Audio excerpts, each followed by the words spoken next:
Legacy. For some people, legacy means everything to them. How they would be remembered and praised is sometimes a dream for someone. I mean, just think about it. All the hard work you did, the grinding, the sleepless nights, the times when it's just you in your head pushing yourself to keep going and don't stop, knowing you're gonna make it. And when it's finally said and done, and you finally achieved all your dreams, and now you're looking back at your career, reminiscing about your prime, and also all the supporters looking back as well, it's a great feeling. Knowing your legacy will be remembered for a good reason. And you don't have to be a big time rapper, an actor, or one of the best people on earth to play with balls to have a legacy. You could be an average Joe in the hood, and you can have a positive impact or a negative impact on your community and still be remembered. Shit, even YouTubers can have a legacy. Wait, why are y'all here? Legacy can go a long way, even after retirement or death. But what happens when someone's legacy gets tarnished to the point of no return? Like R. Kelly. Y'all know R. Kelly, right? That one dude that made that song that go like, my body touching your body touching all of my body touching your. Yeah, that song and a few other songs. This man was running the game before you know what happened. I mean, multi-millionaire concerts, endorsement deals out the ass, record-breaking songs, and all the women in the world flocking to him. I'm not even gonna make a joke. It'd be too easy. He had it all, but we all know what led to his downfall. Tisk, tisk, tisk. That boy got caught watching Greg Anatomy. Trash ass show. Nah, for real. We all know what he did, and after evidence started piling up, and piling up some more, it broke R. Kelly and his career. Now he's serving life in prison. But I mean, that's probably not the last time R. Kelly getting broken though. After all the scandals, his success, fame, riches, and legacy came crumbling down. I mean, I know niggas that still bump R. Kelly, don't give a fuck about what he did, but y'all get the point. But the mass media kind of threw out everything he did. Threw out all his accomplishments, his awards, his greatest hits, and his bad songs. Pretty sure they was ready to throw them out anyway though.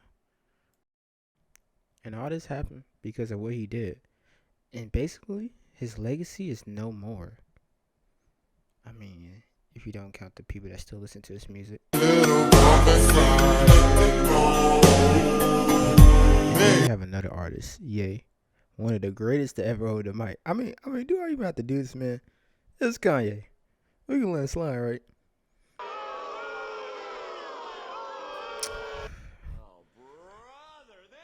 Alright, fine. I do Kanye. Damn. With Ye, it's kind of different. I mean, he is different, like, a lot. But with Ye, most people give him a pass because it's Kanye.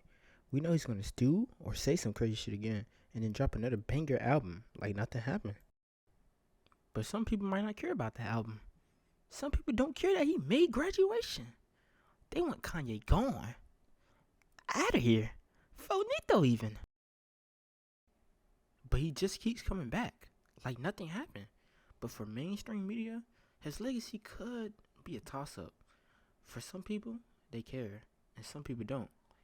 But I tell you what though, when that new album drop, I'm playing that whole day one. But he said this about you day one. But he's crazy day one. But his clothes are ugly as shit. True. But day one. But the difference between these two men and the person this video was made about is that when you hear these two people name, the first thing you're going to think about is music, their first fame, the things that got them super wealthy and all them riches. But this other guy I'm going to talk about, you're not going to remember the first thing he got famous for. You're going to remember the second thing he got famous for. And nobody wants to be remembered for the second thing he got famous for. The very reason this video exists in the first place. I'm talking about Nate Robinson. The day he got in that ring, the day he got knocked out by Jake Paul, and the day that Nate Robinson's legacy was shattered forever.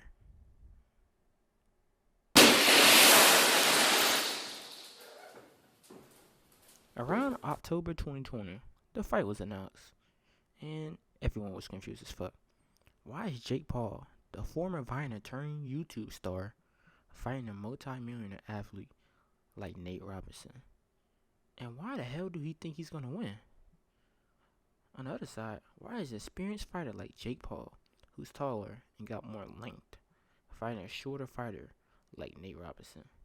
Now looking back at this matchup 3 years later, this shit was uneven as either way you look at it was uneven on both sides.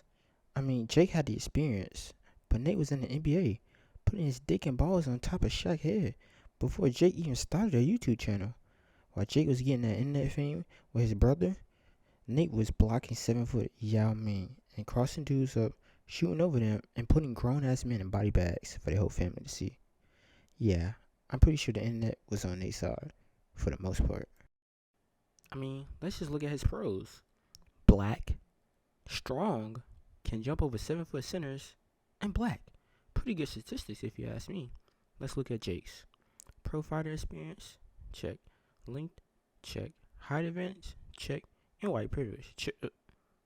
I don't know why that's on here. It's not gonna help in a boxing ring, but it's gonna help, alright. So on the night of November 28, 2020, the fight finally took place. After months of build-up and press conferences, it was finally here. And the first round began. Blitzing Jake right off the bat, throwing a series of punches and wasting all his energy, while Jake was just trying to hit him with a counter punch and set Nate up. After hugs and punches, Jake finally found that counter punch and dropped Nate. As soon as Nate hit the ground, the whole fight changed. But this time, Jake was on offense and Nate was on defense. If Nate could just survive the round for a few more seconds, he could go back to his corner and gain his composure, if he could survive. So after a few more hugs and punches, Nate made it to the end of the round. He survived Jake Paul. For now. Round 2 starts exactly where round 1 left off. Nate was still trying to get some offense going, and Jake was shutting down.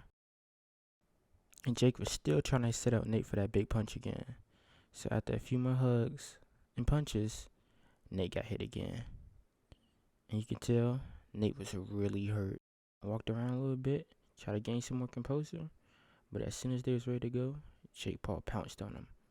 Jake Paul walked this man down and knocked him out. And as soon as Nate hit the floor, it's like his NBA legacy was gone. Erased, in fact. Because in some people's eyes, it was. While Nate Robinson was knocked out, his NBA legacy was disappearing, and the memes started rolling in. And they even stopped. To this day. And I'm serious. Look up anything to do with Nate Robinson.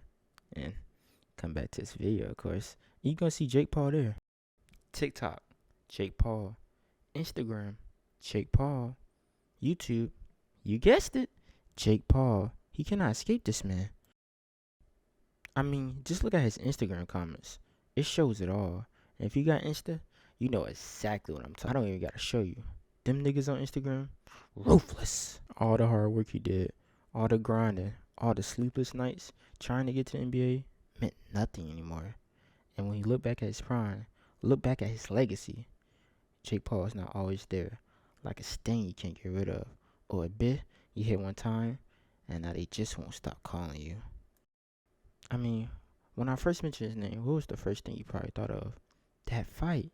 Because to some people, no matter how many tall niggas you dunk on, or how many buckets you have gotten, they're only gonna remember him for losing to a YouTuber. But I like to think, in another universe, that didn't happen.